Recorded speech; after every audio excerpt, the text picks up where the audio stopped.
the stress level.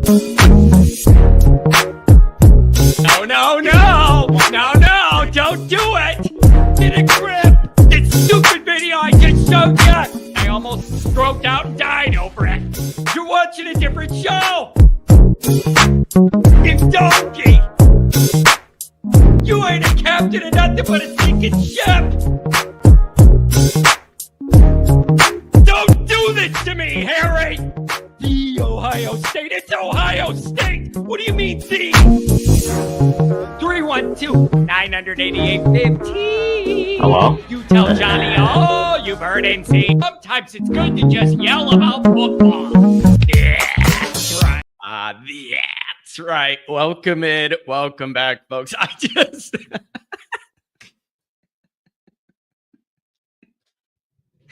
I'm sitting here, getting things set up for the show, making sure everything's set, ready to go or whatever. And you just see the chats. I'm telling you, it is, if you just dropped in here out of nowhere, you had no reference of me and my personality or like the vibe of this whole scene. And you're just like a new person on the internet and you're like, oh, you know what? Look at this Notre Dame show. Let's jump in there and see these guys talking about ball. And you jump in here and you look at this chat. If you just read the chat on its own and you ignore all of like the history and me being so weird, which kind of taints the well of weirdness in the chat. What people, I wonder how many people we've scared away from the channel because they just read the chats. It's hilarious. I wouldn't change it for anything. I love it. I absolutely love it. Mark with glasses. Hey, it's the dog days of summer. I can finally say it. We like to have a good time here in the dog days. Ow, ow, ow. Little heat never killed anybody. It's good for you. I'm telling you, you live here. Here's how it goes when you live in Illinois. Half of the year, everybody's complaining because it's too cold. The other half of the year, everybody's complaining because it's too hot. You got like 2 days where people are comfortable in the fall and another 2 days where they're comfortable in the spring. Everything else is too hot or too cold. Adam Dowling, John, it's officially summer now. Them dog days, baby. I like it. I like them dog days of summer. Sweating's good for you. Sweating is good for you. Anyways, thanks for being here. We got a lot of things to talk about, mainly recruiting. We got a lot of things to go over here. There's some interesting news angles that have come out I want to go over. Never complain about the heat, man, except I give Adam Actually, I take that back, Adam.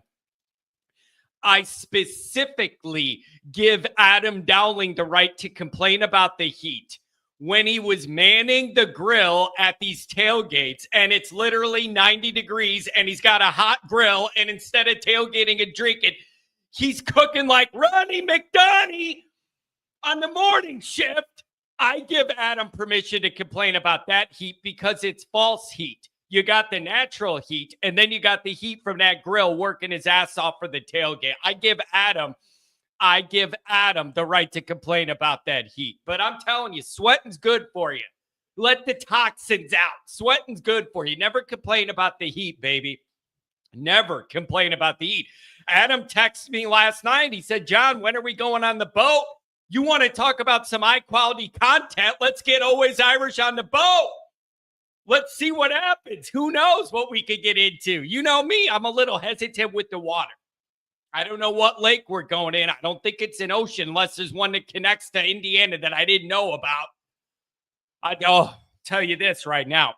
Callers 312-988-15. Dial it up. Tell Yanni, you've heard and seen. Let's talk some Irish football. I'm going to tell you, I made this mistake one time. We all know about, my ocean trips and almost drowning and getting eaten by them tiger sharks off the Chad coast there in California. Here's my Lake Michigan story. We may as well get into it now that we're talking about boats. My uncle's got dough And he says, let's go sit in the front row at the Cubs game. Not a Cubs fan, but I'm not turning that down in the middle of the summer, of a weekday in the summer. I don't have to root for him. I'll still go there. John, let's go sit in the front row at the Cubs game, drink a whole bunch of beers. And then he says, when the game's over, we're just going to walk straight up to the lake, which is right up the way. We're going to go straight to the lake. We're going to hop on my buddy's sailboat and go partying for the night. So I think this sounds like a lot of fun. The guy, my uncle, say, hey, my buddy's got a boat full of girls and beer and cigars. He's going to swing that thing in. We're going to hop on this huge, fancy, rich guy sailboat and go out in the lake. I'm thinking, there ain't no waves in that lake. I should be good to go. Give me that. So I drink my 8 or 9 beers at the ball game or whatever. We get on that boat. Oh, I was almost Ralphing the whole day. There's a lot of waves out there in that stupid lake. It looks all flat. You get out there, this sailboat's leaning and rocking like me dancing at a wedding reception. The thing, I think I'm going to fall in, and it's going this way, and it never, the way them sailboats are made, they got that big under fin in the middle that's weight centered, so no matter what the wind does, it never capsizes. But that thing's got you leaning, thinking you're going to the deep sea. I couldn't even enjoy these ladies drinking and dancing out there. I couldn't even enjoy nothing. It took everything in me to not Ralph. I underestimated. And you know what else, too? Here's the other thing. You know how much work it is to go on a damn sailboat? You feel like you're on a pirate ship. You got to do this sail, and you got to do this, and you got to do that. And the thing's leaning. I'm over here off to the side. I'm telling you, bro, I was almost Ralphing the whole time. I felt so sick. We got off that boat, and I was stumbling around. Never again. But I just figured, hey, this lake, there can't be a bunch of waves out there. BS. Anyway, so I ain't doing the sailboat thing again. I did it one time, and we were rocking all over. It was a lot of work, and cool boat or whatever, but I would have been, those people that like pay to put their boat at an inlet in Chicago at some boat dock, and they hardly ever bring it out, and they just party on the boat while it's parked. That's more my speed. I You feel like I'm falling every time that boat turns. Unbelievable. Here's a good one. There's a parody here somewhere. Where is it? Here it is. Jay Lehman, the nicest guy on the internet. Great. Now I have the wreck of the Edmund Fitzgerald. The wreck of the always Irish Fitzgerald. I can hear it now. By 9 p.m., the main hatchway gave way, and always Irish was Ralphing off the side.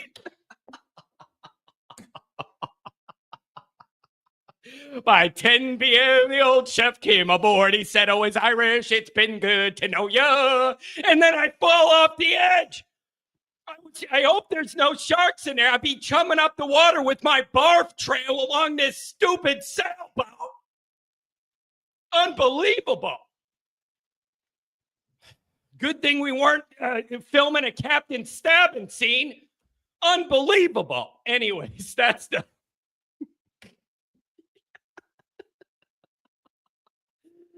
Adam, now you got me in my head with BK and the jet ski. I'm picturing me almost Ralphing off the edge of this boat. And then here comes Brian Kelly with a smile on his face on a jet ski with some recruit on the back. He's jumping in the waves. Yeah, maybe his eagle could save me. And when I'm falling in the water, Brian Kelly could release his caw. It'll come down and grab my shirt and pull me out of the waves. Maybe Brian Kelly could come full circle. He tried his hardest to end my life early. Maybe he could save my life for the long term. I don't know. I don't know, but yeah, the wreck of the John Kennedy Fitzgerald for sure. For sure. Yeah, the inner tube, people are talking about tubing. I got a bad tubing experience too. We were like teenagers on a baseball like all-star trip, right? And in between the games, you just hang out and have fun, stay at a hotel, right? In the tournament when you're not playing. Somebody had, we're going to rent this boat and go out. You could do tubing or whatever. If you do tubing, you know how you like lay down with your hands on each of the little handlebar things, and then you got to move your body to not flip when they turn and try and flip. You got to move your weight to adjust, and you got to do all that. And I'm doing it all and was able to hold on in all this. Big mistake. The next day, it's my turn to pitch, and my shoulders are blown out, bro. Think about it. I'm not used to working out my arms like that. So the next day after tubing, my arms were all messed up from stretching them, holding on to that tube, and it was bad. So I was hurting for certain, man. That's the last time I went tubing. I got a problem with water. Just, I'm an Illinois boy. I'm staying out of the water. Nothing good. You know how they say nothing good happens after midnight? Nothing good happens in that water. Nothing good happens in the water. I'm just telling you. It's John is far more bad experiences than good. Is that par for the course for being a true Notre Dame fan? It's just certain things come up that I just have a story for that I think are hilarious, that are stupid. That's all. Yeah, Brian Kelly, I need him to go 0-4. I'm totally rooting for Dabo to win that first game, 100%. Ain't even close. I'm rooting for Team Dabo. I don't care if people don't like Dabo or whatever. I don't care. I'm rooting for him. I want him to win that one. I want Brian Kelly. I want him 0-4 in openers. I want all the LSU people mad. They're in a good mood now with the baseball. I want them to come crashing down to the Brian Kelly reality. There ain't no chip shot, jet ski, grinding recruit, eagle release that's going to help that. I want 0-4 in openers, damn it. Give it to me. I need it. I want it. Give it to me. I need it. I want it. Swan Dong. Going to be the best man at my friend's wedding. And we're going golfing this weekend. Any pointers that'll help me break 90? Nothing that can be fixed in a few days. That's going to be my answer. Nothing that, if you can't break 90, there ain't nothing I'm going to tell you in a few days that's probably going to change that. My biggest golf tip I can come up with of 40 years of playing the sport is work on your chipping and putting and wedges more than anything else. I see so many people, always swing as hard as possible is about the worst advice you could give. I mean this. You go to the driving range and everybody wants to bang that driver out there, and that driving range is 200 yards wide, and you're hitting these balls. You think you hit good and they're going to be good or whatever. You don't realize the real fairway is so much narrower. And then you get lazy. When you bang 100 balls at the range, you're telling yourself you're practicing. You're not really practicing. You're just hitting. You're not thinking about what you're doing. You're just hitting the next ball and banging it. That ain't what you do. You would be way better off to get a small bucket of balls and do 120 yards in, all your different wedges, loft them high, loft them low, try and hit different ones, wedges in, and then chipping and putting. Spend an hour chipping and putting instead of hitting your longer clubs. I'm telling you, look at the stats. 80-something% of your shots come from like 120 yards in. It makes sense to weight that with your practicing. Not just bang a bunch of balls far and call it practice. That ain't practice. We talking about practice. That ain't practice. It ain't. So anyways, man, we're all over. The LSU guys who trashed Nussmeier all last year acting like he's the savior. Well, what else you going to do? What else you going to do? I mean, he's your guy. They're going to buy all in. It's his last year, whatever. And that guy was hot and cold. Hot and cold. I felt like Nussmeier, sometimes he would get in a rhythm and it was good and it was working. But then he would hit these stretches where he would just throw the ball to the other team and make a rash of bad decisions in a row. Look at that Texas A&M game. Just throwing the ball right to people. Like, So I don't know what to make. Maybe it's his last year. It'll all come together and he'll be beyond that. I don't know. And I don't have anything against the kid other than who his head coach is. I have no problem with him. It's just, his head coach and I don't get along. We don't see eye to eye. All right, guys, let's get into this. Let's get through the introduction. We got some callers here, and let's get it going. As always, you can find the program on YouTube. Do it. Subscribe if you haven't yet. Give the video a thumbs up. If you're here, you're drinking your morning coffee, whatever, just give it a thumbs up. It tells YouTube, hey, people like what this moron's yelling about. Show it to more people to click on. So that helps me out. Little thing you could do, give it a thumbs up. Twitter, search Power Always Irish, or Always Irish Inc. Emails alwaysirishnd@gmail.com. Audio only, anywhere you want it, you can get it. If you don't want to see my stupid face, who's going to blame you for that? Call in lines, you know what it is. 312-900-8815. Dial it up, tell Johnny Boy, oh, you've heard Insane Notre Dame Fighting Irish. Brought to you by SI. Read all about it. Patreon.com/Always Irish. He the former captain. He the leading tackler. Mike Coolsby, myself, Jack Sullivan, breaking down all the recruiting stuff. He's all over it. Thanks to everybody over there. We got a nice little community building, and I appreciate it very much. The Ask Pat Cotter, one more golf thing, and then we'll get into the football stuff. A couple of you guys said some things in the chat that I don't think are true. We're going to have to go over that. A couple things put in here. I don't know if people are trolling. There's some stuff in the chat. I don't think it's true. We got to go over it. Here's what I started doing.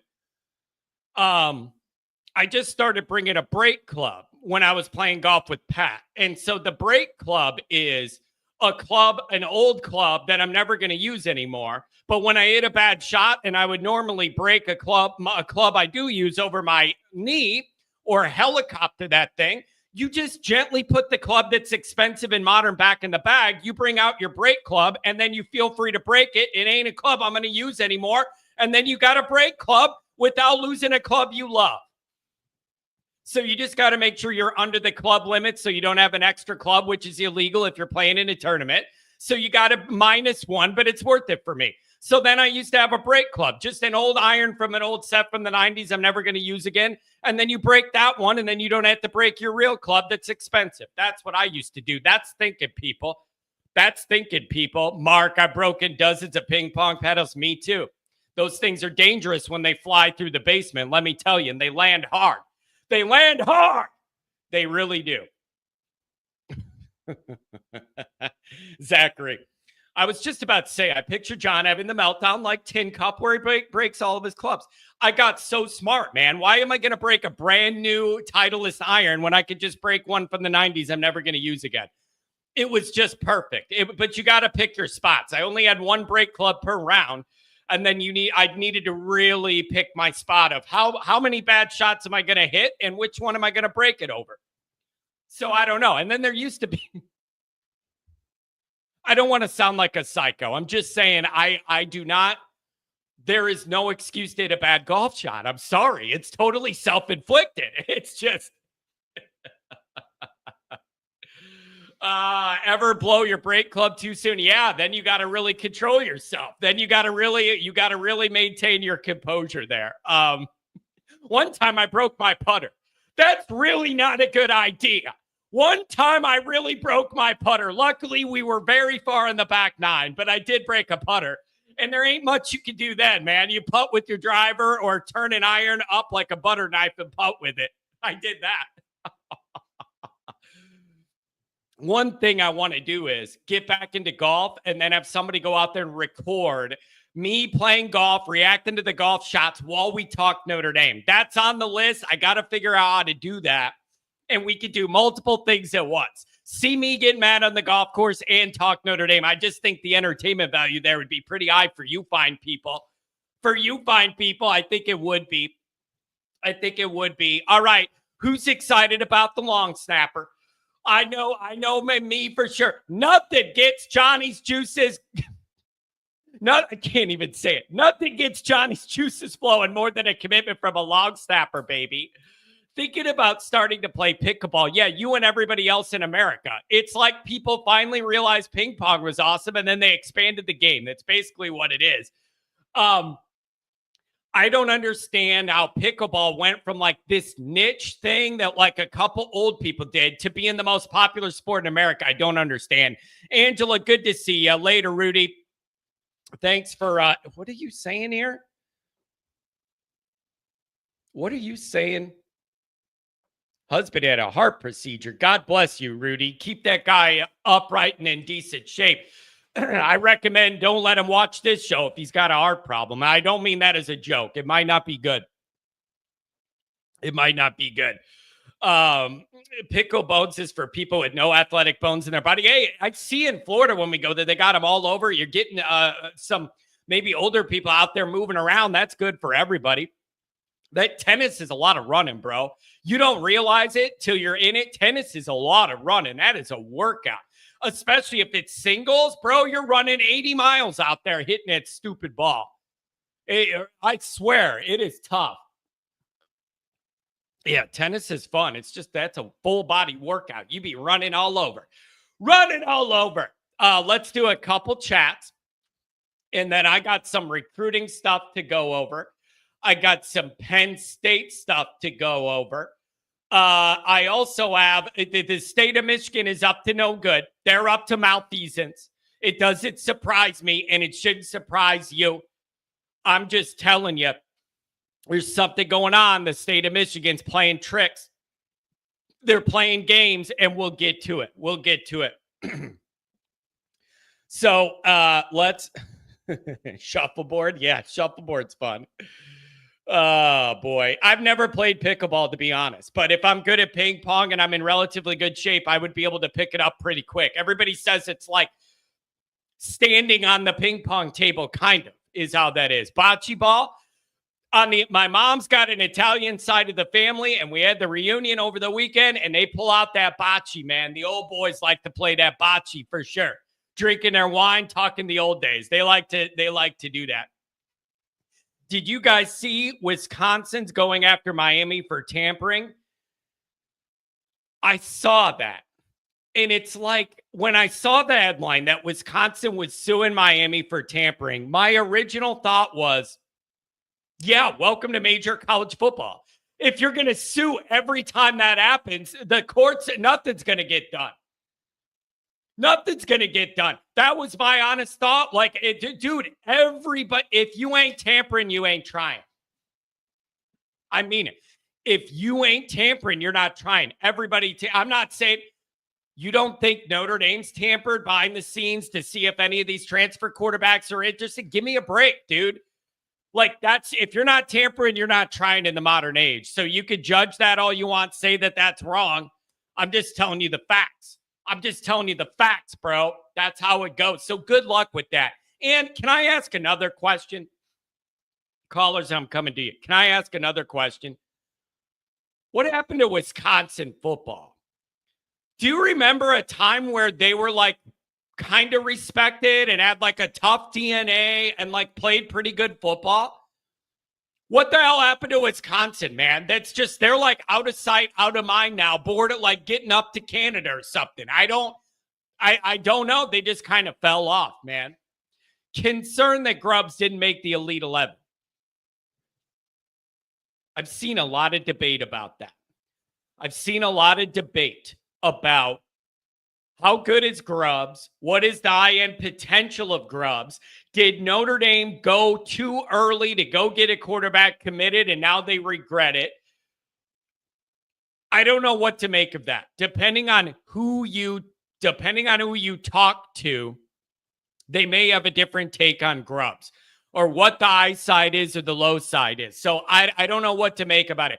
But of all the kudos Notre Dame's been getting for putting this class together, I do see that as a question every time it comes up.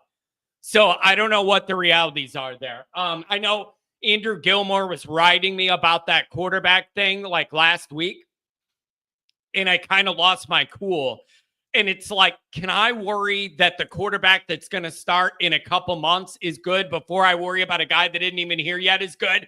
I can only worry about so many Notre Dame things at once.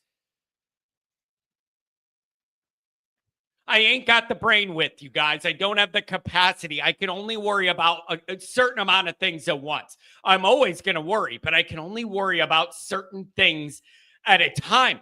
And I don't have it in me to get all worried about a quarterback that's a couple years away when I don't even know if the quarterback we're going to be playing against Miami's any good.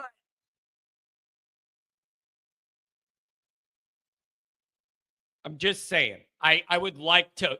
I got to focus on making sure that if it's Carr, that he's good enough and trending up this year before I worry about the other stuff. I just, it's too much.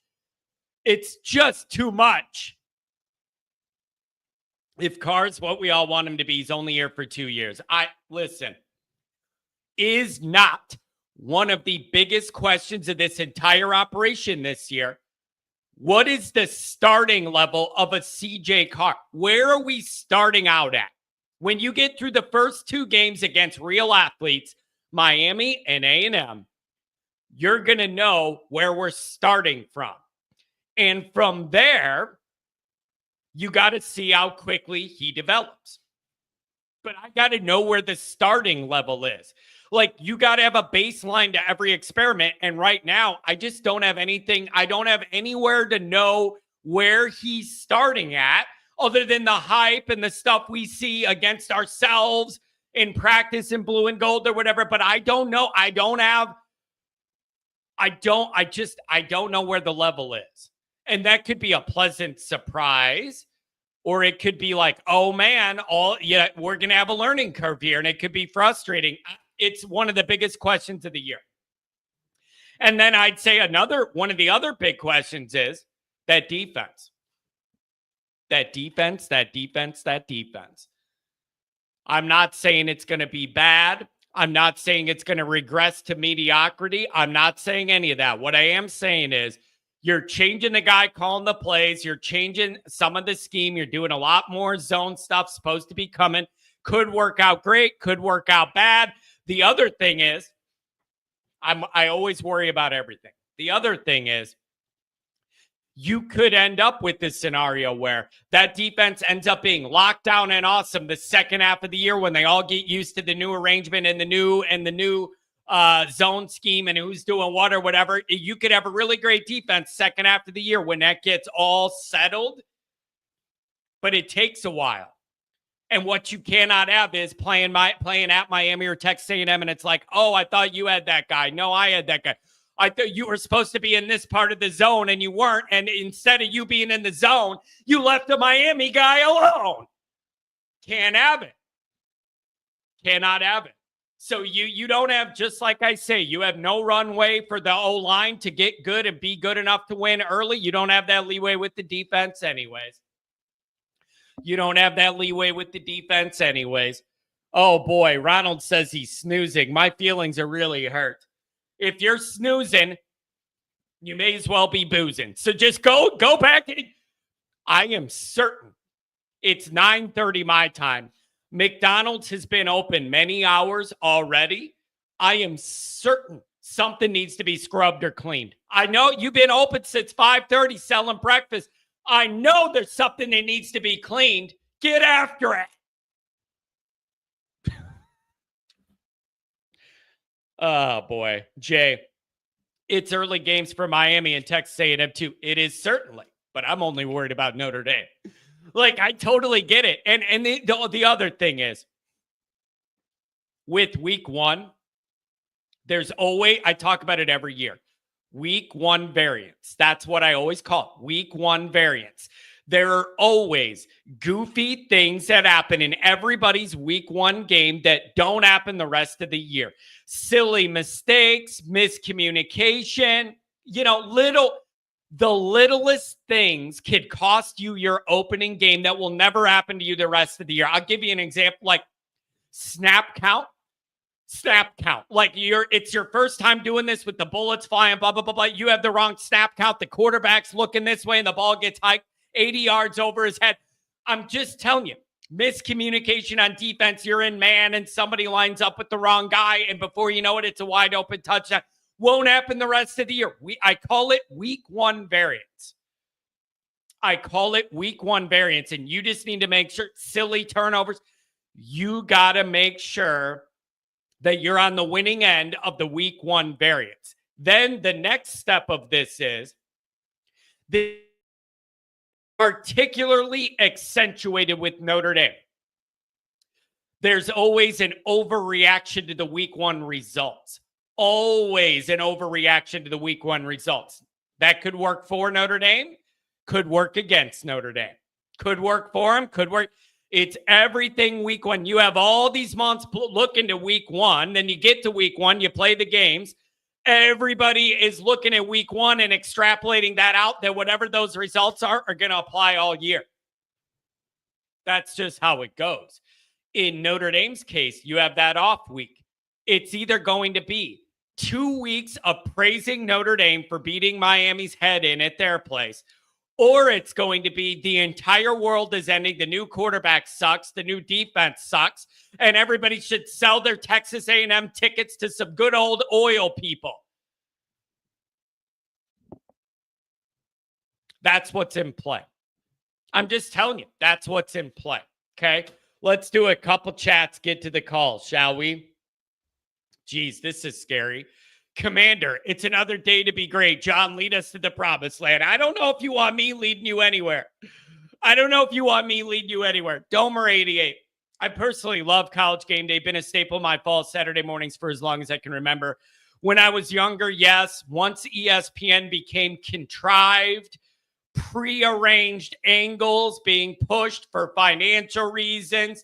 Once that whole scene started to get like all the world channels, all the political channels where everything has a preconceived angle and you're going to make the facts fit your angle and that's what you're going to present on your side or whatever. Once ESPN started turning into that, my interest in it waned rapidly. This is just not true, is it? It's just not true. I see reports Kirk has been terminated from ESPN. I hope that's true and he never comes back on my TV. That is not true. Am I missing something? If Kirk Herbstreit was no longer there, I'm sure I would know by now. That cannot possibly be accurate. And I told you guys the moment I was done with Herbstreit, it circulated on Twitter a video and a picture during a TV timeout. They were somewhere cold and it's early in the morning during a TV timeout of game day. Kirk's little footsies were cold and he had an intern literally on their knees take his shoes off and rub his little tootsies so they would be warm when they came back from commercial. That was it. You totally lost me forever doing that. Like I'm sorry, it bothered me so. I already went over how much I ate guys' feet. And no one in the world ever wants to see dude's hoof. It is just the most unattractive thing. More bunions than Paul. You got the hair shooting out of everywhere. You got them nasty calluses on your hoof cracking. No one wants to see dude hoof. And I got Kirk up there. My little tootsies are cold. In front of 10,000 people for game day, he humiliates an intern, and they got to get on their knees like he's Jesus and bless his feet and rub his little tootsies. You're dead to me after that. I can't look at the guy the same after he did. I couldn't believe it. That poor intern got to get on their hands and knees under the desk and rub his little footsies to keep him warm. Totally, I can't go back. And then I might take heat for this. The dog thing is way overplayed. Everybody loves a good dog. I went over that I hate cats. I love dogs. I'm a dog person. Had dogs my whole life. Chocolate Labs growing up. I love a good dog. He's overdoing the dog thing. It's like, I can't think of anything to say anymore, so I'm just going to tweet a picture of my dog because everybody likes dogs. It's rubbing me the wrong way. You don't get to have an emotional support dog to go do ESPN game day. I'm sorry, man. So he's overdoing the dog thing, and I don't like it. But the foot thing, you're dead to me. I can't handle it. I just can't do it. I can't do it. And Corso will be missed, but I'll say this. He's been missing for the last 10 years anyways. It's been elder abuse, what they've done to that guy. So he's been missing in a way for a lot longer than now. Tex ND, thank you. Good morning, the best ND show and chat in the universe. Lots to be optimistic about. Yeah, Tex, callers, I'm coming to you. I wish this is the truest thing of all time. I wish his name was Clapper. Long snapper, Clapper would have been perfect for me. Could have made a t-shirt out of it. What a missed opportunity by his parents. For real. Yeah, I couldn't believe this. The Purdue tickets are sold out. I can't believe it, although I kind of can. There's a lot of energy around Notre Dame. Good vibes, number one. Number two is early in the year, people know the weather's probably going to be warm and good. How much of this is Purdue-based? Because they're right up the road, right? Like we've done the tailgate for Miami, Ohio, and Central Michigan, and you could get tickets like 2 months after they went up and you could buy them. It's got to be, I think it's a combination of Notre Dame's got a lot of momentum, good weather early in the year, and then it's got to be Purdue. How many of these people buying those tickets are Purdue because it's right up the road? But as far as like, why was I asked to pay $200 and something to watch Notre Dame play Purdue? I do not understand. I do not. They're not good at football. I don't know. Why are we? I don't understand that either. It was getting pricey. It was getting pricey. Look at this, Jay Carr. I watched a video of a guy marinating chicken in Pepto-Bismol and ate it. You think John would try that? May as well, because I'm going to end up drinking that Pepto anyways. I may as well coat them wings in it or whatever. Oh, boy. This is annoying, too. I ain't on TikTok, but people rip their trending TikTok thing and then make it YouTube shorts. And all it is like girls doing a stupid 2-second dance. Wow. Hope you got a lot of views. Stupidest thing I've ever seen. I don't understand. Literally, every one of those I see, the TikTok logo, I know they ripped it and made it a YouTube short. It's usually like some girl doing a 2-second dance. I don't get it. I don't get it at all. John needs to do a workout video in 80s spandex. Nobody wants to see that. No one wants to see that. Look at this. I'm pretty sure Brian Kelly opted out of being in the new college football video game. It's just like Belichick did with Madden. You know why? Brian Kelly knows all of the stupid footage there is of him, and he's probably afraid that when you hit LSU, the first thing you'll see is him dancing in the locker room on that recruit. Or maybe letting the eagle loose. Oh, he will raise you up on Brian Kelly's eagle wings. He nursed that thing back to health. Give me a break. Give me a break. John, here's a little something for that. The more shows we have, the closer we are to opening day and the closer we are to the tailgate. $5 holler by the main man, Martinez. I appreciate that. I appreciate it very much. I do. What did it?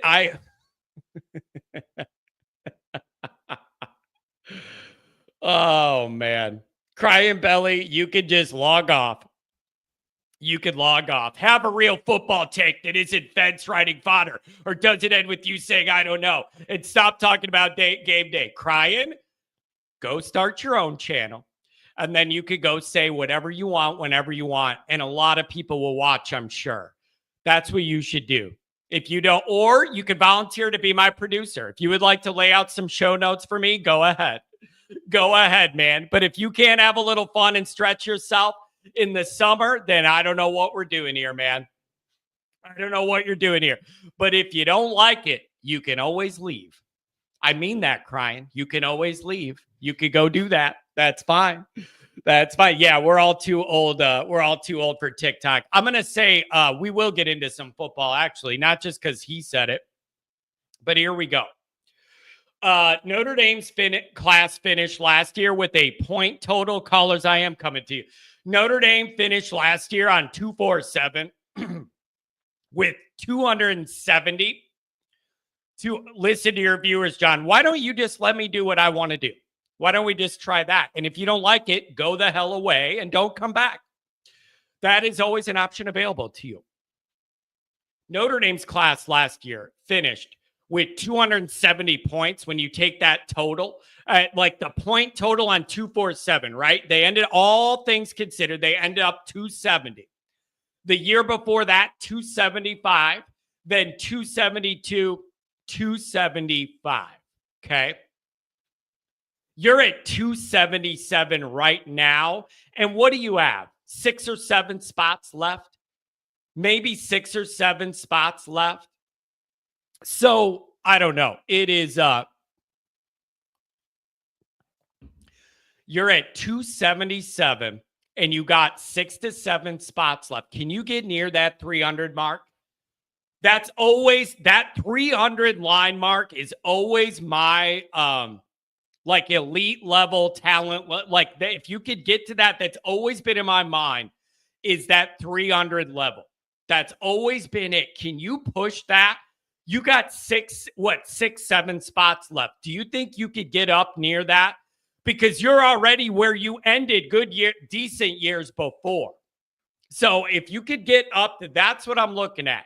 And I'm also looking at guys that are huge positions in need. I'm looking at Golden and Finley, weighting that more, weighting that. There's a calculation, Shalom. They will put together, there's a thing you can click on that gives you the equation of how they add that up and how they divide the points. And it's like an average of your top guys. There, you could click a button and they go over the whole equation. So I want to know if Notre Dame could push that 300 mark. And I'm also weighting heavily guys like Golden and Finley that are heavy positions in need. I love O'Brien. I love all that stuff you're doing, but I'm also weighting heavier the position of need.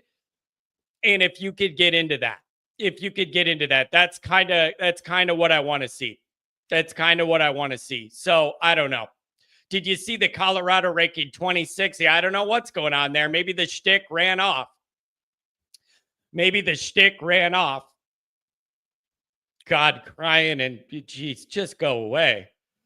Just go away. My word. I give you so much runway and you just take liberties, man. It is really offensive, quite frankly. Doesn't matter how much runway I give you. You always go the extra mile. And then it ends up where I get no credibility for giving you the extra mile. It's unbelievable. Dr. John, good morning. Good morning. Oh, my God. Okay. What do you got going here anyway? Nobody knows. Nobody knows. That's the best part about it, Doc. No. Nobody knows. Oh, my God. Hey, in the thumbnail before the show, it said something about Michigan doing something shady. What's that all about? Yeah. So here's what they did. Let's go ahead and get into this. Here's what they did. With the new settlement that came out with like the standard where everybody's going to have to pay out, right? You get what I mean? How they passed that in the courts to where everybody's going to have to pay out equally. And there's a new kind of guideline and a committee that's going to be kind of running the CFP and making sure that you're following all these guidelines, right? About NIL they want to investigate every NIL deal to make sure that you're doing it the right way and you're actually doing what you're saying. There's all these new guidelines and regulations, and you got to follow them to be in your conference, to be eligible for the playoff. Each of these schools needs to sign a legal document agreeing to these new guidelines and rules, okay? Michigan State Legislature is putting forth a bill that says Michigan and Michigan State are exempt from all those rules. So they want to pass a bill that says their two teams in their state will be able to do anything they want with no reporting and no discipline from that governing body moving forward. That is hilarious to me, Dr. John. They want to pass a bill that says we can do whatever we want and we're not subject to any of those rules or any of those guidelines and none of the discipline for breaking it. And I just think that's hilarious that literally Their government is trying to push a bill to make it so they can do whatever they want and not have to follow any of the rules. So then that puts Michigan in a weird position. They would have state law on their side, but they would be against it in everything else with the Big Ten in the playoff, and something's got to give. I just think it's hilarious to me. Well, what's hilarious is the NCAA really has no teeth, and the only way any of this stuff is ever going to get settled, unfortunately, is if Congress passes some kind of law. Good luck with that. Yeah, We're getting into politics here, John. And I do want to mention, Slip mentions it, Tennessee did the same thing. Tennessee was the first to do this. They did the exact same thing with the local state government, and it's causing a big issue between them and the SEC. I just think it's really funny. Yeah. It's like, don't we have enough real life things for these government entities to consider and try and work with? But it's just so blatant that you're going to go out of your way and try and do this so your teams aren't going by the same rules as everybody else in the new world. I just think it's a riot, and it just fits Michigan that they would do it. It's a mess. But let's switch gears here and talk about Miami. I've been thinking about how big the A&M game was last year when we knew we had an experienced quarterback. I mean, to me, this game is a lot bigger than what that was. It's true. Yeah. I don't know, Doc. I don't know, Doc. I did break it in this new quarterback at Miami could go any which way, and I'm just not sure what to expect. It could go. It's such a big moment with everybody watching. It's going to set the tone for the whole year, and you just don't know what you're going to get. And I'm going to be on edge till I see that it's good enough. It's a big moment, man. And Marcus knows it. Cristobal knows it on the other side, the pressure he's under now. Like it's a big moment. It's crazy. It's going to be crazy. And is Beck going to be starting for Miami? Do we know that yet?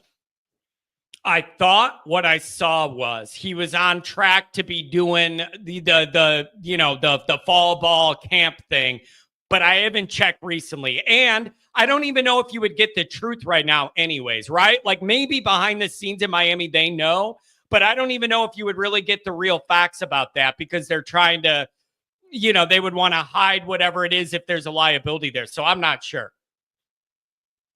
Yeah. A lot of color to this game. It's going to be fun. It is. That's assuming we can survive the next 60-some days. Yeah, and here's the other part of this, and it stands out to me. Keep in mind, we are the only game on Sunday. I don't believe there's any other game but us because it's Labor Day weekend. We are going to have that standalone game. Everybody's going to play Saturday or whatever. You're going to have that standalone game Sunday. The NFL hasn't started yet. Everyone in America that cares about football is going to watch Notre Dame, Miami. Everyone. This is a big opportunity. Oh, it's going to be fun, John. If we survive. It's going to be fun. Do you know it's going to be fun? I don't know that it's going to be fun. I want it to be fun, but I believe it when I see it. I'm sorry, man. I'm wound tight. I believe it when I see it. I could see a lot of ways it goes great. I could see a lot of ways where it's very frustrating. So I don't know. You don't need to be perfect. You just need to be good enough. Yeah, well, let's just try to preserve our sanity till then. Okay, last item. I know all my fans out there are wondering how my physical therapy is going. I just finished my 7th day of exercises, and by golly, I'm getting a little better. Oh, there you go. Maybe next week you could give us an update on your mental therapy after watching this show. Maybe you could do that next. Maybe you could update us on that one next. Here's the problem with next week. I've got an early PT, so I probably won't be able to call in. Oh, well, but, I'll try to put a text in the chat before I leave for Bozeman. But here's the last item. The dog days start a week from tomorrow, John. What is it? Line up with the 4th of July? Is that like the dog day level is 4th of July? I'm telling you. 3rd of July. Yeah, I'm telling you, man. The 4th of July, I'm looking at the light at the end of the tunnel. When we get to 4th of July, and again, my brain is messed up because my calendar's based solely on football. It's only based on football. It isn't based on the actual seasons or the world. It's based on when football starts and ends. Well, I'm going to sign off now and see what other craziness breaks out on the show. You know what? You've got a fun thing going here. It is a blast to watch some of this stuff. And some of these clowns, and me included, in chat, you're doing great, John. You just are. Hey, hang in there, buddy. Listen, man, I reserve the right to stretch my legs here. And if I want to have a little fun in the middle of the summer, damn it, I'll have a little fun. If people don't like it, there's 20 other Notre Dame shows you can go watch. I don't blame you, but I'm doing my thing, baby. Hey, you know, you only have to worry about one thing. It's your show. Hey, that's it. We have a good time here. And, hey, I don't regret anything. Yeah, we do. I don't regret anything. You never know what you're going to get here. And I like the unpredictability of that dynamic. And you never know what goofiness the chat's going to do. Like, I love it, man. I love it. You got a lot of us crazies in there, and that makes it fun too. I appreciate that, Doc. I'm glad to hear that you're feeling better, brother. Yeah, it's coming along. We'll see you playing a little golf tomorrow. We'll see how that goes. Awesome. Have a great show, John. Have a good one. Take it easy, buddy. How much time you got? How much time you got till that therapy? How much time you got? Jake the Snake. I couldn't imagine what my mental health would be without this show, Johnny. Don't do it to me, Harry. If this show is a part of your mental health routine in a good way, we all got problems, folks. We got problems, starting with your humble host. Oh, man. Oh, that's funny. What's funny? Yeah, I know. That's the way it goes. What's funny is that people will complain to no end and then still tune in. The people that do complain the most, they're here every day. It's a beautiful thing. They're addicted. They know it's bad for them, but they keep coming back. John, you should do a remote from McDonald's on a tailgate weekend. I should. I swear to God, I just want Ronald McDonald to come up to a tailgate in the full gear one time. I just want us to be doing the tailgate. And then a clown walks up with the whole McDonald's thing and we know it's him. Just once, I would like to find out who that guy is. It would just be the funniest thing. It would just be the funniest thing. Oh, 818. What's going on? If you're on hold, you're going to be on the air. What's going on, Rodney? Hey, John, I don't know if you can hear me in this car rental I got as I'm driving, but how's it sounding so far? Kind of rough. Okay, then I will not keep it long. Just got back from a long Pennsylvania road trip with my nephew. John, I will have updates the next few days. I'll call the show and we'll talk about it. But hell, John, I'll just say, go Irish, brother. Go Irish! Have a great day, John. Have a good one.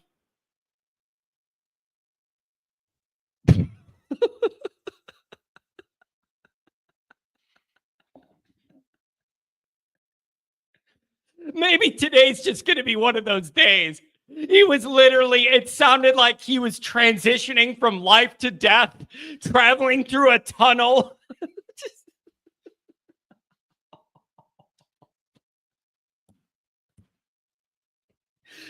Oh, I think today's just going to be one of those days, you guys. Today's just going to be one of those days. And you know what else? Somebody put this in the chat. It really is funny. It really is funny. some of the people that complain the most about the callers or the content or whatever, I don't see you guys calling in. If you want to help the problem you're complaining about, call on in with a bunch of heavy hitting football stuff and say what you want to say. You can't just sit there cleaning out the fry maker and just say that these people aren't good callers. 949 and then 415. What's going on, 949?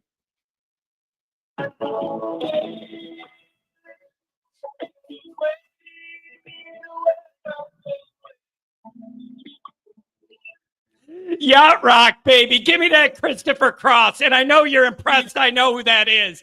I know you're impressed, and I know who that is. Give me that Christopher Cross, baby.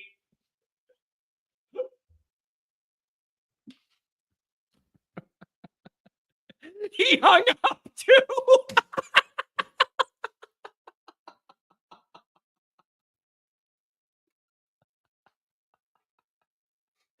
That was it. He hung up. He didn't even want to talk. He hung up. What the hell's going on today?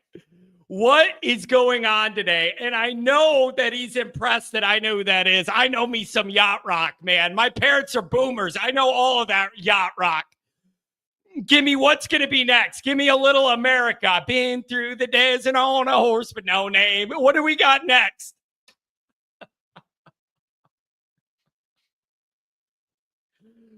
I don't know how this is working out today, you guys. This is getting rough. It's getting rough. Yanni. First off, Rodney was actively driving through the gates of hell on his call. Dr. John's trying to put his carcass back together. This guy plays Christopher Cross for 5 seconds and hangs up. 415, what's going on? Oh, boy. What is it? Can we level out here? Can we level this out? There's a lot of pressure on you. Oh, let's go, buddy. Let's go. How are you doing, bud? Oh, my God. It is, listen, man. You know what I think's going on, man? There's this energy now with the recruiting that's taken an uptick. There's like an energy and a vibe. And I feel like it's kind of lit the candle.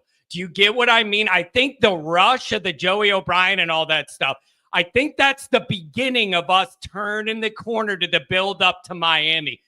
I think that's real, and I think I'm feeling it. I think people are getting a little worked up in a good way.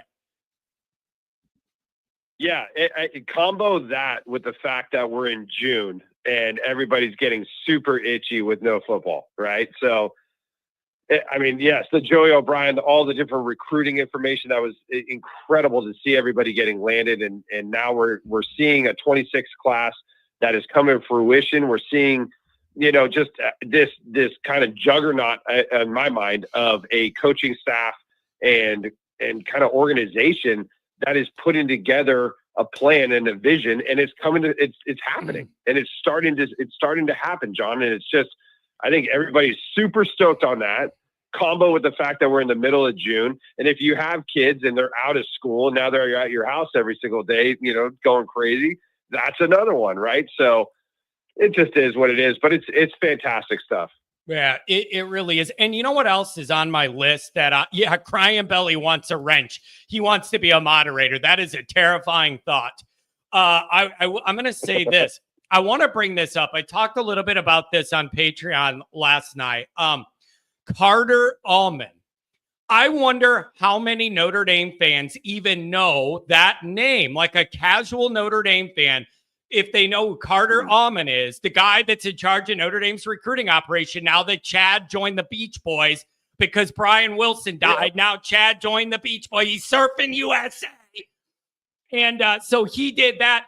I would like more people to know and get that head in their mind. Everybody, you can't lose Chad. Chad's going to leave and the whole thing's going to fall apart or whatever. Well, this guy nobody's heard of is doing a damn good job. So I want people in Notre Dame land to get that name wrapped around their head because he's getting a lot of kudos for what they're doing on the trail, doing a really good job stepping into a tough role.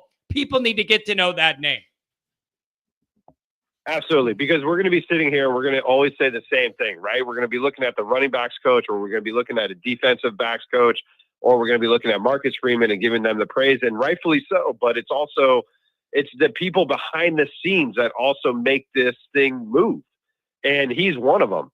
And if you remember, like after the offensive coordinator, was it the offense? Yeah, I think it was the offensive coordinator from Utah that we lost, right? You know, a couple of years back, and it just seemed like the end of the world. And then it was this GM from Texas Tech.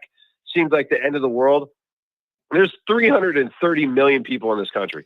Go find someone else who can do it. It's not going to always be the end of the world just because we don't have this person, or because someone like Chad has to take off, right? It's like, okay, well, maybe the grass will be a little greener. Maybe we could find a different dynamic, a different personality that could come in here and bring a different take that might suit us better than we were even in the first place. Yeah, you know, and that's what we're seeing. And so who you're talking about right now, John, 100%. Like these are some of the other people that are just an absolute fit of a piece into this puzzle to get a championship. Yeah, it is. It's what I think about is here's where my mind always goes. So you land Joey O'Brien, right? And we all celebrate and we're all in a good mood. You got that big energy, that Notre Dame energy rush. You know, you get all that. What I start to think about is all of the behind the scenes dirty work that no one sees, no one hears, that has to get done the right way for that moment to happen. And it's all of that work behind the scenes that no one can appreciate because we don't see it all, because it's all happening, you know, above board. That's what I think about, is all that effort. And here's the biggest part of it, man. All of that effort has to be put in for what is not any guaranteed return. Do you get what I mean? Yeah. When you put hours and hours and hours and hours and dollars to a recruitment of a player, that is all work you're putting in that has no guarantee of paying off for you. That is a tough job, and I don't know if I could handle it, putting in all that hard work for no guaranteed return. And then if you don't get a guy, nobody sees or appreciates any of that work. That is a unique world to live in, a challenging world to live in. And I just always think about that. When you get a recruit, you don't see all that stuff that happened leading up to it. And then you do all the work. You get this player into your locker room, and they verbally commit. And then a month or two later, or 3 months later, they decommit and they go somewhere else. And that's even worse, because you think you got it, but you actually don't.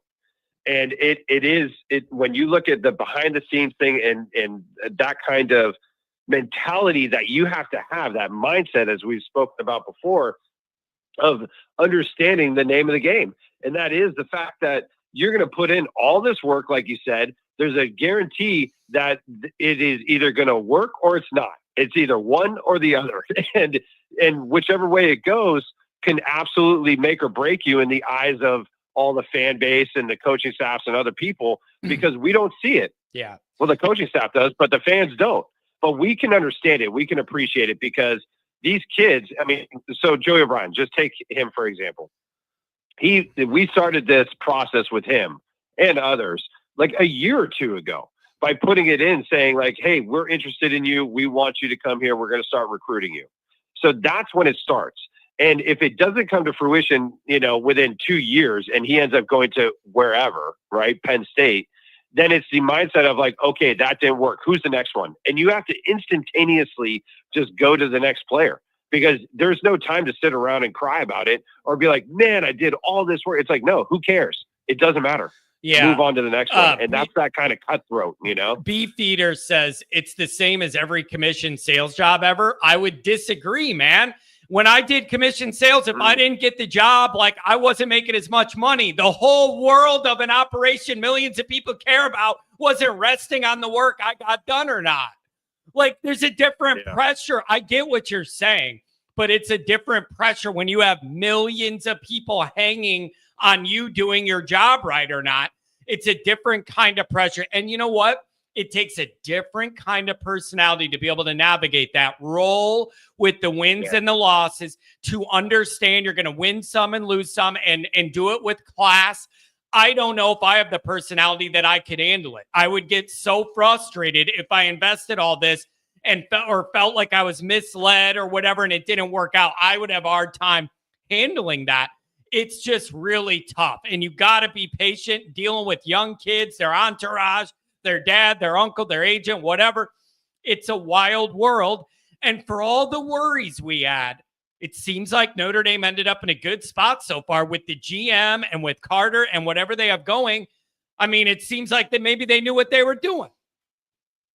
Yes, exactly. And that's why, again, and I know that I've been beating this dead horse, but it starts at the top. It starts with the athletic director, and then from there, the head coach being named. And then from there, all the different kind of generals underneath him, and all those different people come to fruition. You put it together, and then you make your mark. And this is how they're doing it. And it does take, this is the other one, right? We talked about instant gratification, like, however long ago. And it's like, we understand that in society today, everybody wants things now. They have to have it now. Like, why is it not in my phone now? And it's the same thing with, why aren't we having a championship? Why aren't we landing 5-star commits? Why isn't this? Why is that? This game takes time. It takes a long time. Nobody just walks in and recruits 10 different 5-stars and just wins a championship right off the bat, unless they're taking over for somebody else who just did it and everybody's returning. It generally doesn't happen that way. It takes a long time, and we had to have patience through it. We had to see the vision of it and have a vision of ourselves as fans to see what it looks like with Marcus Freeman and with this staff of building this roster. And here we go, right? I mean, Joey O'Brien literally said, and I said this before, and I'll bring it up again: recruits recruit other recruits. And it was no more so than right now, because he said it really flipped when he went back for his last visit and he was talking with the other 26 commits, as well as some of the other players that are currently on the team. And he said it's just like hanging out with those guys and understanding what they want to do here. Those were his words. And then he brought up Marcus Freeman. I would sit there and I trust him with my life. And then he started talking about like the other things of, that bring it in, like education and God and all the different things that struck chords with him. Right. But it started with the recruits, and they recruit other recruits. It starts with and then as well as Marcus Freeman and that kind of rapport. Now, I know you brought up how Deuce Knight said I look to him as like a father figure and everything like that. And I guarantee you that father that I never want to see again. A father I hate. I know. A father that I don't have any interest in having a relationship with. Yep. And I know that this is one of those things that we're all looking at and we're going, but he seems so convicted, and he maybe he is. But I will say that the real recruiting in my mind starts right now, because now you have a verbal commit with all these kids. And in the game of the NIL era, you have got to put it together and finish and seal the deal. You have to get them to December. You have to get them to signing day, and you have to get that ink to paper. Yeah. So how do you do it? Because Penn State and all these other schools that are sitting here talking about like, oh, we didn't even really want him anyway. He's got too many flaws, blah, blah, blah, a bunch of BS. They're still coming. Yeah. They're still going to be having the boosters come through the back door and try to figure it out and say like, hey, we got this or we got that, or we can, we can get something with Nike or whatever it is. We'll make you more rich, and we're going to put you in a philosophy that works better. Listen, this is the way it goes. The higher the level of recruit, the harder it is to retain that commitment till signing day. You need to know that. You need to be okay with that. You need to find comfort in that. And you need to understand that's the dynamic. And I am watching this hard, because if there's one thing you can criticize Notre Dame about, it's been in the Freeman era, you have lost those top prize recruits out of each recruiting class. And I'm on high alert, and you want it to be different this time, but it's going to be a long road. It is good to be the leader in the clubhouse, but it is not done till it's done. And Notre Dame and all of us have to live. You have to have peace with that. If you want RKGs, John Kennedy's, you don't have to worry about nothing. I'm not going anywhere. I want to be at Notre Dame. If you want these guys, you have to be okay with this dance, and you got to make sure you're always keeping in touch with the kid. You know, I've seen things where you get a verbal commit and you kind of check it off your list and move on to other needs. And if you're not paying attention, touching base with that kid, keeping up with the communication, you're opening the door there a little bit. It never, ever ends till it's signed. Yeah, completely agree. Completely agree. The other thing I wanted to touch on is in regards to him and like some of the comments that he was making in his presser and afterwards was he stated that it is known amongst the recruits that Notre Dame's philosophy on offense has changed to more of like throwing the ball and getting the wide receivers more in the mix. And I thought that was such an interesting comment because of the fact that we're recruiting him and he's a defensive player. Everybody's, comparing him to Colin Hamilton, but that there was also going to be maybe possibly some packages or something that they might work in on the offensive side of the ball. Now you have primarily a defensive player talking about how the offense philosophy has changed. And this is where we talked about it. Tom Frawley's talked about it. Like it has been said that we have to change the philosophy on offense. You have to start going downfield. You have to bring in the quarterback, which we are in either one of those two guys, in order to get the ball downfield. And now that we're doing that, it's changing the philosophy or the idea of what Notre Dame's offense is in the eyes of the recruits that we're looking at 16, 17 years old. So I think, again, it might not be where these top 5-star wide receivers start coming to our program this year or in 26, but it could be for 27. It could be for 28, especially if we start opening it up with Carr or Minchie. So, just another little caveat to this that these little nuances that I'm just looking at. And John, I'm just getting so excited about because it's like, man, we're right around the corner from Miami. We really are. It's going to be here pretty quick. And at the same time, it's like, who are they putting in? What are they going downfield? Like, who are they going to? How are they going to open it up? Then you have the tight end out of Ohio who just committed as well, Preston, right? So now it's like it just seems like it's all just coming to fruition. We just got to keep moving forward. Just keep this momentum going. That's the number one name of the game. Keep the momentum going. Yeah, it is. And I talked about this, I think, on Patreon the other day, too. Do not underestimate the athletic flexibility guys like Dallas Golden and Joey O'Brien bring when they're athletic enough that they've had success on offense and defense. I'm not counting anything out, especially with our known issues recruiting and dealing with wide receivers. With guys that have that flexibility, I am not counting anything out, and I think it'd be a mistake to do so. And I want what's best for the team and where these guys are most comfortable. I'm just not counting anything out. Yeah, I agree. And then also so you're right on Sunday. That game, we're in prime time so I guess it's 4:30 my time, 6:30 you guys. But Virginia Tech and South Carolina are the only other game, but it's at noon. So yes, we are the only game prime time. I think that it's going to be, buddy, it's going to be all eyes on us. And this has got to be that type of game. And I know I'm jumping the gun a little bit because we're in June, but this has got to be that type of game where we bring a certain level of ferocity on defense and literally take Beck out of the equation in the first quarter. I don't want to even think about him having any kind of down the field action or trying to orchestrate something. Just get to that statue and put him on the ground. That's number one. And then number two, bully ball up front as far as the offensive line and get that running game going, and so that we can allow CJ Carr or Kenny Minchie, whichever one it is, to start feeling comfortable in the pocket enough to throw downfield and take a couple shots.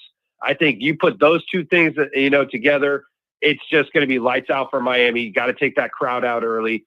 And we can do that. We have all the capabilities of doing that. Yeah, it is. If you just zoom out and think about what this represents, it is Notre Dame and Miami to open the year. It could not be bigger. Both of these teams are feeling pressure. You don't think Miami side's feeling pressure? You don't think the Heat's coming out on Cristobal to deliver? And what's it going to look like from the Miami angle if you let a new Notre Dame quarterback with his first start come into your house and leave with the win? There is a lot of pressure. I always get stuck in Notre Dame vision and what it is for us. Look at it from the other side, man. There's a lot of meat on that bone. How much time you got? Well, think about this. Think about it from Beck's standpoint, the QB. Like, if you just came to town and they stole your cars, what's going to happen when you come to town and then you lose your first game opener to the Notre Dame, right? What's going to happen to you? Are they just going to? Is he going to disappear? What else is going to happen down there? The guy didn't even lose a game yet, and they cleaned out his car collection. Yeah, what's going to happen? Yeah. That's a good one. Can you imagine? Yeah, that's a good one. They're going to run this guy out of town. They're going to run him out of town. Yeah. And so it couldn't be bigger. And you know what I'm excited about, man? You got the recruiting now, and everybody's struggling for content, and you're lucky enough to get all the recruiting news for everybody to write about and do their shows about. I am also thrilled. The build up to these big Notre Dame games is so much fun. Everybody's excited. Everybody's talking crap. Everybody has an opinion. That build up through camp towards Miami is going to be so awesome. I can't wait for this show to get there so that we could do more of that instead of me talking about different ways I almost die. Exactly. And then let me ask you, so it is confirmed for Purdue that that's going to be the tailgate game for you guys. Is that correct? Correct. Yes. Okay. Now, what is everybody doing as far as tickets? Is that everybody going into their own sections? Is it because now that it's sold out, what is it, like a StubHub type of deal? Everybody's kind of on their own. I usually get a group of as many as I can, and then I end up giving some away or giving them to like people that have never been before. I want a kid to go. So I usually get a little batch, and then everybody else, you just, after the tailgate, you go and sit wherever you got a seat. There it is. Love it. Yeah, I was shocked too that it was already sold out. I was like, man, if there was one game, I thought that would be the one that would kind of leave some seats open just through the ticketing office, you know? Here's what I think. It's got to be, some of this has got to be coming from the Purdue people because it's right up the road. But I also have a problem with the price. To me, Purdue is a low-level home game. I do not understand why it was upper deck $200 and something bucks a ticket. I just don't. Yeah. I'm sorry. I know it's a Big Ten team and it's an in-state. Purdue does not deserve $220 for an upper level ticket. You're outside your mind on that one. So it is a little different. We did Miami, Ohio, and Central Michigan before, and it was an easy ticket to get, and they were like $68 in the upper deck, and I get my top row to be able to jump off if things go bad. So yeah, it's going to be a little different this time. Whoever can make it. We'll have fun. Yeah. The other thing I got for you, boss, is just as far as I was digging a little bit deeper into this NCAA settlement, and it looks like, with this new, they have like a commissioner or somebody that is based, who is basically the college football kind of enforcer, if you will. In this Brian Seeley, he was out of the MLB. And the way it works, I guess, that I'm seeing, unless somebody else can correct me on this, is that if a player basically gets a contract for its NIL, and this is going to be starting July 1, right? So if anything that's happened before July 1, it's in the books and it's just kind of grandfathered in. But if a player gets an NIL deal, it's not that he just gets $20 million from Pepsi or Fritos or whoever it is. It's that NIL deal has to go before the commissioner, and then these people are going to decide on whether it's a fair market deal or not, which is really interesting because you're telling me like a company that is outside of college football can give you a certain amount of money, but then somebody else is going to decide whether that NIL deal is legitimate enough based upon fair market value. So this could get really litigious if this is true. And I'll do a little bit more research into it. But if this is true, and imagine like Jeremiah Love gets a deal, and it's like a $2 million deal or something like that. And then this person, what's his name, Sealy, says, that's not really fair comparatively to what your stats are and to what the other players are getting.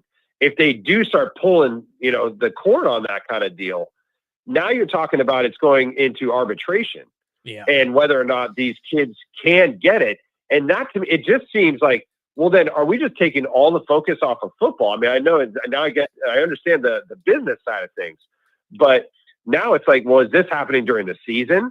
Is this kid going to be, whoever it is, more focused on like the ruling of their own individual contracts rather than that of the studies for class, as well as the game itself and what their role is?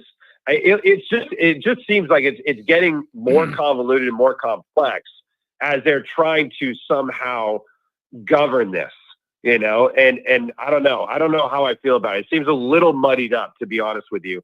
And the NCAA is sitting here saying, well, the NCAA has no more stake in the game as far as enforcement. That's going to go to this commission, but they are, as far as like setting up, championships for like the NCAA basketball or the softball or whatever it is. But or as far as like, what is it? More like the scholastic side of things, right? So if you're going to be getting a scholarship based upon, grades and that kind of stuff, that's where they're enforcing things on. But as far as it going into your actual athletic career, that is going to be based upon this other entity. So I don't know how it's all going to play out. I mean, obviously you talked about Wisconsin and Miami and how there was the tampering and going on. I mean, this is just a start, and that's between two schools. It's going to be more interesting to me when it's between one of the players and the commission that is sitting here trying to orchestrate what it is that they can or cannot collect as far as funds. Yeah, it's going to be man. And I just kind of hate it when it gets so lawyery. It like kind of muddies down what we're doing here, but like they're trying to get this stuff under control. I've heard a big priority is going to be making sure these NIL deals are not pay for play. Like they want to really look into each one of these contracts and make sure that you're at least showing up to the car dealership to sign a couple autographs for the kids before you get $2 million. Like, so at least they're trying. But again, I say whenever you put a rule thing there, if you want to go around it, somebody's going to figure out a way. It's going to be interesting to follow. And I'm just not smart enough to understand all the legalese. You know what I mean? Like that's not Johnny's specialty. Johnny, the lawyer there. So we'll see. It's going to be really interesting, man. Hey, thanks for giving me a call on a Wednesday. We have a good time here. Always, buddy. Always. And Johnny, you could be my lawyer anytime. I feel like you just yell at the defense attorney or prosecutor or whoever it is, and they would just back down. So I appreciate it, brother. Man, I would have fun doing that, proving my case up there in front of a crowd. That would be fun. That would be fun. Hey, have a good one out there in sunny California. Tell Chad I said what's up, okay, bro? Oh, I will. Absolutely. Yeah, I'm sure. Have a good one. Hang 10, Spicoli. Relax, bud. I got a pizza. Whoa, let's go recruit some guys. Oh, man. My main man, Martinez, what a nice guy. He even said, man, I've been to a few games. Maybe I'll donate my tickets to a nice family who wants to get their kids in, but either can't afford it or didn't get it. You can't find any tickets. I can watch the game at Legends. That's something that my family's thinking about, too. I've been to enough games. There's a scenario where we don't even end up going in for Purdue and give you the tickets I can give them to somebody. Dude, I don't need to see my 89th game at Notre Dame and it's Notre Dame, Purdue and whatever when there's like loyal, always Irish people that just don't have tickets and they want their little kid to see their first game. That's not like, that's an easy choice for me. We're not talking the Indiana playoff game here. We're talking about Purdue in early September. Give me a break. But everybody knows when Johnny goes, you go for the top row, baby. You can lean against that wall And if I need to have a stroke, I can flip right off the back and end it all. And we'll go bye-bye. There goes Johnny. And you just flip over. I see questions about the do-rags.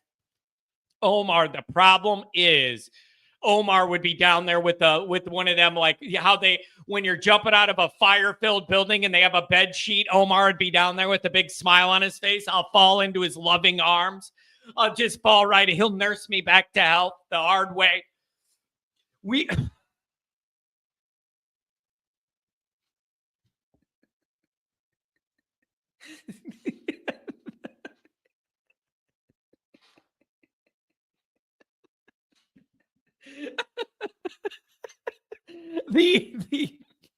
Here's what I'm going to tell you.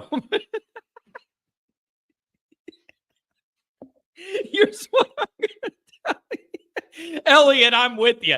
The Purdue game should be free. I log in to get my tickets. It's $220 for the upper deck. Are you out to see Purdue and to see their stupid ass drum? Are you outside your damn mind? SPF, you heard it right. You heard me right. Here's the deal with the do-rags. My Shopify vendor, Printful, that I get all the material for all my designs, they don't have a do-rag section. So I'm going to have to go off-brand here and get the do-rags a different way. I'm a little frustrated. How do they not have a do-rag section on Printful? It's unfortunate.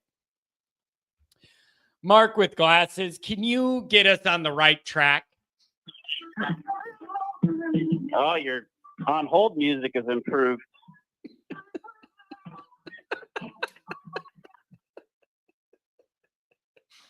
That's twice today. I keep forgetting you got to recruit wide receivers. I keep forgetting that it's hard to win games without a passing attack. Oh, Mikey McDonald, I think he's on Ozempic or something. He's losing or whatever, Wegovy or something. He's losing that weight, getting in shape to tour with the Doobie Brothers this summer, baby. Let's go, Mike. Oh, yeah. I'll be quick, but shout out to that Carter Almond. There's been a bunch of stuff about him from Tom Loy and Singer about he's kind of a recruiting wizard, and we're kind of seeing the results. I guess he's like really good with him being so young. Apparently he relates to the recruits really well. Two things, Mark. Two things. Number one is I thought of that too, being younger and being able to like relate to those guys. I thought about that. But here's the other thing, Mark, and I believe this is real. A younger guy like that has the energy it takes to deal with this stuff 24/7, 365. If you're getting up in your 40s or 50s or something, I honestly don't know how you keep up with all this. There's a benefit to having a guy that's younger and has energy all day, baby. And I like the dynamic. I like the dynamic. He's doing a good job, but I just wonder how many regular Notre Dame fans know that name. They all knew Chad because everybody said Chad was Jesus in the parking lot dressed as a leprechaun when the top recruits guy was told, you lose Chad, the whole thing falls apart. Doesn't look like it. Yeah, and then with the recruiting, like I'm seeing it even now, like still like in comments and on Twitter where wait and see, and there's still all this time, and like I'm not the most optimistic person, obviously, and bad luck and stuff, and like I feel like if I win the lottery, I'm gonna die before I cash the ticket kind of thing mentality. But it's every school's in the same boat, and like we need to quit feeling sorry for ourselves with that and always like referencing that, because that can be said about every commit in every school. And for some reason, I think because of our history, like we reference that like so often, where it's kind of a wet blanket on when we do get, exciting 5-star, we're like, oh, he's probably going to change his mind. And like, that's still like taking place. And that annoys me when I see it everywhere, where it's like, yeah, that's obviously true, but why are we doing that when we should just be happy? Yeah, well, there's something to the Notre Dame experience the last 30 years, man. There you have been conditioned to kind of expect the worst case scenario in a lot of ways, but it doesn't have to be that. And you just have to understand what you're up against and do everything you can. And again, but you're right. It's like, can we get the verbal commitment from Joey? Can we get it? Can we get it? You get it. And then 1 minute later, it's like, can you hold it? Can you hold it? So it's like one worry just turns right into the next. Yeah. You know? Yeah. And even if, one or two of these guys decommit, like our blue chip ratio is so high that this class is going to be able to tolerate that. It's still going to suck. But I think I'm mostly encouraged that, we're doing the damn thing with all this elite talent happening. We're all worried about this and we're doing it. So we can't kind of question the efforts and the money aspect of anymore. Even, down the road, there's still like 225 days till National Signing Day. If something changes, like we're still in it. And I think there's, something to be said about that.